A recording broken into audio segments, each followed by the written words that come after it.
سب کے اوپر حکم تھا. یہ جنگ تبوک کیا ہے؟ تقریباً مدینہ طیبہ سے 900 کلومیٹر دور ہے، اور ایسے حالات میں یہ جہاد کا اعلان تھا جب سخت گرمی کا موسم تھا، سفر لمبا. مسلمانوں کے پاس اس وقت مال کی کمی بہت تھی، اس کو جیش العسرہ بھی کہتے ہیں، تنگی والی جنگ، تنگ دستی والی جنگ. ایسے میں امتحان تھا سب کا، سب تو چل پڑے.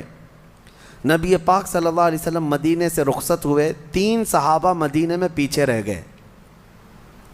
وہ تینوں صحابہ میں سے ایک حضرت کعب بن مالک، ایک حضرت مرارہ، ایک حضرت ہلال.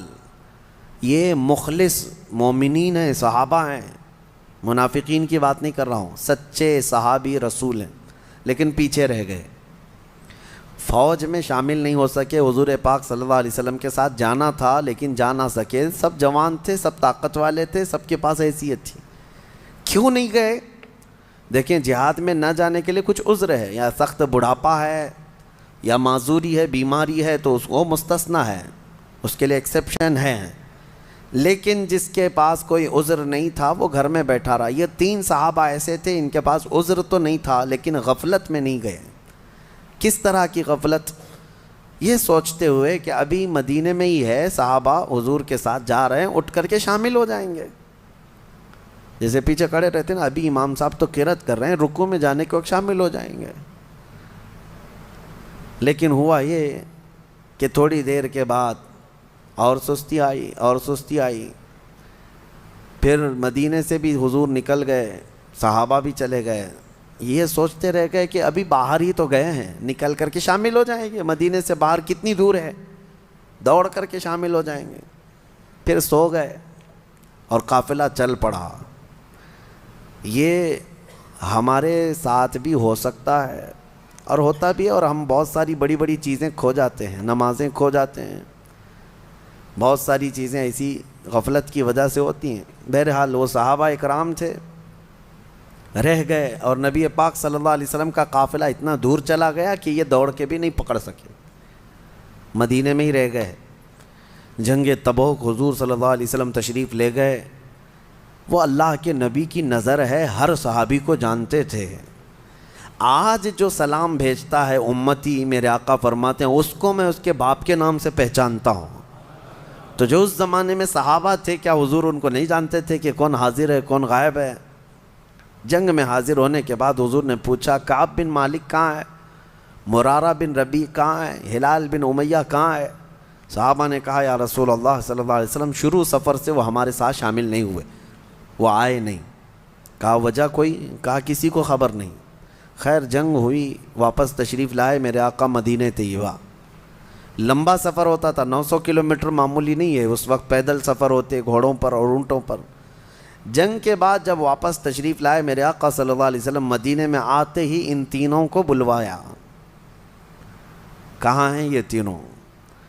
آپ لوگ دین کے کاموں کو ہلکے میں لیتے ہو، اور آپ کو لگتا ہے کہ ناموس رسالت کے لیے کھڑا ہونا یہ صرف کسی مولوی کا کام ہے، یا کسی مفتی کا کام ہے، کسی مبلغ کا کام ہے. یعنی ہر ایک پر ذمہ داری ہے. 3 نہ جاتے تو کیا فرق پڑتا؟ ہزاروں صحابہ تو چلے گئے تھے اور جنگ بھی فتح یاب. لیکن واپس آنے کے بعد میرے آقا صلی اللہ علیہ وسلم نے سرزنش فرمائی، بلوایا، تینوں آئے. یہ پوری حدیث بخاری شریف میں اس کی روایت کرنے والے خود حضرت کعب بن مالک ہیں جو پیچھے رہ گئے تھے. وہ خود ہی اس حدیث کے راوی ہیں، انہوں نے خود اپنا واقعہ بیان کیا ہے کہ کیسے کیسے کیا کیا ہوا تھا. پھر نبی پاک صلی اللہ علیہ وسلم جب بلائے تو تینوں صحابہ کہتے ہیں، تینوں حضور جب ہمیں طلب کیے تو سب سے پہلی چیز یہی پوچھنے والے تھے کہ کیوں نہیں آئے. وہ کہتے ہیں ہم نے سوچا کہ کچھ ہیلا کر لیتے، کچھ بہانہ کر لیتے کسی بیماری کا یا کسی عذر کا. پھر وہ کہتے ہیں اس سے کیا بہانہ کریں جو دلوں کے حالات کو بھی جانتا. سچ سچ کہہ دیا، یا رسول اللہ صلی اللہ علیہ وسلم، غفلت کی وجہ سے نہیں آ سکے، سستی، ہم غفلت کی وجہ سے پیچھے رہ گئے. قرآن نے یہی اس میں بیان کیا ہے کہ منافقین پیچھے تو رہ جاتے ہیں، لیکن جب پوچھا جائے تو ہیلے بہانے کرتے ہیں، سچ نہیں بولتے. لیکن مخلص مومنین کا حال یہ ہے، قرآن کہتا ہے ان سے غفلت ہوئی تو بارگاہ مصطفیٰ میں آ کر یہ نہیں کہتے کہ بیوی پکار رہی تھی، بچہ بیمار تھا، ہمیں تکلیف تھی، نہیں، آ کر سیدھے کہہ گئے کہ یا رسول اللہ غفلت ہو گئی ہم سے، کاہلی سے۔ دوسرے صحابی سے پوچھا، انہوں نے بھی کہا یا رسول اللہ سوچتا رہا شامل ہو جاؤں، نہیں شامل ہو سکا، یہ میری غفلت ہے، میری خطا ہے۔ تیسرے صحابی نے بھی یہی کہا کہ غفلت ہے۔ پتہ تھا ان کو کہ سزا ہو سکتی ہے، یاد رکھو سزا کے ڈر سے کبھی جھوٹ مت بولو، ایک جھوٹ کو چھپانے کے لیے کئی جھوٹ گڑنے پڑتے ہیں۔ پھر نبی پاک صلی اللہ تعالیٰ علیہ وسلم نے اعلان کیا فرمایا، دوسرے سارے صحابہ تھے مسجد نبوی میں، سب سے کہا اس وقت تک ان سے کوئی بات چیت مصافحہ سلام کلام نہیں کرے گا جب تک ان کے متعلق اللہ کا کوئی حکم نہیں آ جاتا، میں خود ان سے کوئی بات نہیں کروں گا۔ نبی پاک صلی اللہ علیہ وسلم نے فرمایا یہ بائیکاٹ، اس طرح کا بائیکاٹ کس بات پر تھا؟ سستی اور کاہلی کی وجہ سے نہ آنے پر۔ آج لوگ ہزاروں ہیلے بہانے تلاش کر رہے ہیں میرے مصطفیٰ کے نام پر کھڑے ہونے کے لیے، اور وہ بھی لولے لنگڑے بہانے ہیں۔ وہ 3 صحابہ کو دیکھو، جنگ تبوک میں نہیں گئے، حضور نے ان کا کلی طور پر بائیکاٹ کا اعلان کیا کہ ان سے نہ کوئی سلام کرے گا، نہ مصافحہ کرے گا، نہ کوئی بات چیت کرے گا۔ 40 دن گزر گئے، وہ آتے تھے مسجد میں نماز پڑھنے کے لیے، حضور ان کی طرف دیکھتے بھی نہیں تھے، ان سے کوئی ایک صحابی بھی بات نہیں کرتا تھا، حتیٰ کہ 40 دن کے بعد حضور نے دوسرا اعلان یہ فرمایا کہ ان کی بیویاں بھی ان کے ساتھ نہیں سوئیں گی۔ 10 دن اور گزر گئے، 50 دن گزر گئے۔ حضرت کعب بن مالک کہتے ہیں میں اتنا رویا تھا کہ مجھے زندگی اس سے زیادہ خطرناک کبھی نظر ہی نہیں آئی تھی، نہ کسی جنگ میں ڈرا تھا، نہ کسی بھیانک حالتوں میں خوفناک طریقے سے ڈرا تھا، کہیں بھی نہیں، لیکن یہ جو بائیکاٹ تھا یہ جان نکالنے والا تھا۔ زمین تنگ ہو گئی تھی، ہماری بیویاں ہم سے نہیں بات کرتی تھیں کیونکہ سب رسول اللہ کی صحبت یافتہ ہیں، ان کے لیے فرسٹ پرائیورٹی حضور اکرم صلی اللہ تعالیٰ علیہ وسلم کا حکم ہے۔ شوہر ہو اپنی جگہ پر، بھائی ہوگا اپنی جگہ پر، حضور کا حکم ہے نہیں بات کرنا ہے، سلام بھی نہیں۔ 50 دن گزر گئے، حضرت کعب کہتے ہیں رو رو کر کے میرے حلقے پڑ گئے تھے، اور اللہ کریم کی بارگاہ میں سچی توبہ کرتے رہے، مولا ہم نے دل میں کبھی تیرے نبی کو دھوکہ دینے کی کوشش نہیں کی، نہ ہی ہم نے کبھی اس طرح کی سوچا کہ حضور اکرم صلی اللہ علیہ وسلم سے پیچھے رہ جائیں گے، یہ ہماری سستی ہے، نفس کی کاہلی ہے، مولا تو معاف کر دے۔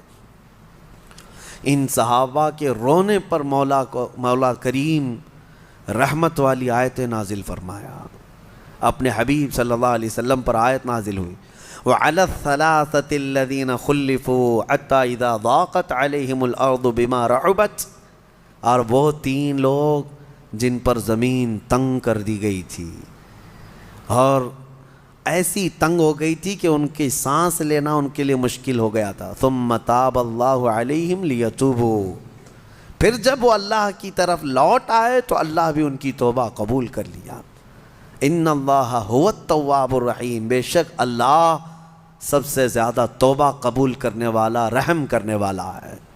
ان کی توبہ کا اعلان ہوا، حضور اکرم صلی اللہ علیہ وسلم نے فجر کی نماز پڑھائی، یہ آیت اسی وقت نازل ہوئی۔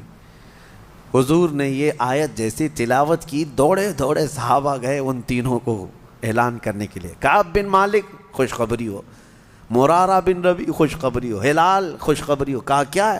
آیتیں اتر گئی ان کو۔ وہ کہتے ہیں ان کی کیفیت، حضرت کعب بن مالک کو کہتے ہیں میں جس حالت میں تھا سر پٹ دوڑتا ہوا مسجد میں آیا، دوڑتا ہوا مسجد نبوی میں آیا، اور پہلی مرتبہ میں نے حضور کو میری طرف دیکھ کر مسکراتے ہوئے دیکھا، اور حضرت کعب بن مالک کہتے ہیں میرے لیے زندگی میں اس سے بڑی عید کبھی آئی نہیں، اس سے بڑی خوشی کبھی آئی نہیں، جتنی خوشیاں زندگی میں آئی تھی سب ایک طرف، لیکن جس دن ہماری توبہ کی قبولیت کی آیت اتری، اور میرے نبی کو مسکراتے دیکھا. صحابہ کہتے ہیں اس سے بڑی خوشی میری زندگی میں کبھی نہیں آئی. نبی پاک صلی اللہ تعالیٰ علیہ وسلم اسی لیے کہا گیا ہے جس کی تسکی سے روتے ہوئے ہنس پڑے. اعلیٰ حضرت نے فرمایا ہے جس کی تسکی سے روتے ہوئے ہنس پڑے اس تبسم کی عادت پہ لاکھوں سلام. وہ دلوں کا قرار ہے, وہ دلوں کا سکون ہے. صحابہ اس کے لیے ہر اسٹرگل کرنے کو تیار رہے. انہوں نے یہ نہیں کہا کہ حضور نے بائیکاٹ کا اعلان کر دیا ہم خاندان میں کیسے رہیں گے, نہیں. وہ ہمیشہ یہ کہتے رہے یہ ہماری غلطیوں کی سزا ہے. 50 دن تک صبر کرنا معمولی بات نہیں. 2 مہینے کا عرصہ گزرنے کو آ گیا تھا. بیویاں نہیں بات کر رہی, بچے نہیں بات کر رہے, گھر والے نہیں بات کر رہے, پڑوسی نہیں مل رہے, صحابہ نہیں مصافحہ کر رہے, خود رسول اللہ نہیں دیکھ رہے ہماری طرف. پھر کیا حالت ہے. لیکن ان کے صبر کا اللہ تبارک و تعالیٰ نے ایسا صلہ دیا کہ توبہ قبول تو کر لی, لیکن ان کی توبہ کی قبولیت کو قرآن بنا کر کے قیامت تک کے لیے نازل کر دیا. اب قیامت تک مومنین تلاوت تو کرتے رہیں گے, لیکن ساتھ میں یہ بشارت بھی ان کی اس میں ساتھ رہے گی. 3 لوگ پیچھے تو رہ گئے تھے لیکن اتنا روئے کہ اللہ نے ان کی شان میں قرآن میں آیتیں اتار دی. یہ 3 لوگوں کے متعلق ہے. بہرحال آپ کی زندگی میں کبھی اگر ناموس رسالت کا مسئلہ آئے, حضور کی عزت کی بات آئے, آئیں کائیں مت کرنا, ہیلے بہانے مت ڈھونڈنا, ورنہ پھر حالات سنگین ہو جائیں گے. قیامت کے دن تم سے سوال ہوگا نبی پاک صلی اللہ تعالیٰ علیہ وسلم کی عزت کے لیے تمہاری جوانی کس کام آئی تھی. تم جب جوان تھے تو حضور کی عزت کے لیے کیا کرنا چاہ رہے تھے, تم نے اپنے طور پر کیا کیا. مطالبہ تو کرتے, برا تو جانتے, ان ظالموں کو کوستے جو میرے نبی پاک صلی اللہ تعالیٰ علیہ وسلم کے خلاف ہرزہ سرائی کرتے ہیں. بعض لوگ ہم سے یہ کہتے ہیں آپ نے کیا کیا, آپ کیا کرتے ہیں. ہم جتنا چلاتے ہیں یہ بھی ان کے لیے مصیبت سے کم نہیں ہے. ہمیں پتہ ہے, ہمیں پتہ ہے. اس لیے کہ حضور پاک صلی اللہ تعالیٰ علیہ وسلم کو جب گالیاں دی جاتی تھی مکہ کے جاہل خبثا, تو حضرت حسان بن ثابت کیا کرتے تھے. حضرت حسان بن ثابت بہترین شاعر تھے, بہترین شاعر تھے. وہ آتے اور نبی پاک صلی اللہ تعالیٰ علیہ وسلم کی شان میں قصیدے پڑھتے اور پھر جس نے گالی دیا تھا اس کو چنتے تھے, پھر اپنے اشعار میں اس کی ایسی ہجو کرتے تھے. حضور پاک ان کے لیے کہتے اللہ تجھے جبرائیل امین سے مدد کرے. یعنی گستاخان رسول کو چن چن کر کے جواب دینا یہ صحابہ اکرام کی سنت مبارکہ ہے. یہ اور بات ہے کہ حضرت حسان بن ثابت فوراً اٹھ کر تلوار لے کر تو نہیں گئے, لیکن اپنے اشعار میں ان ظالموں کی ہجو کرتے تھے. کسی نے کہا کہ آپ ان گستاخان رسول کے لیے سخت لہجہ استعمال کرتے ہیں.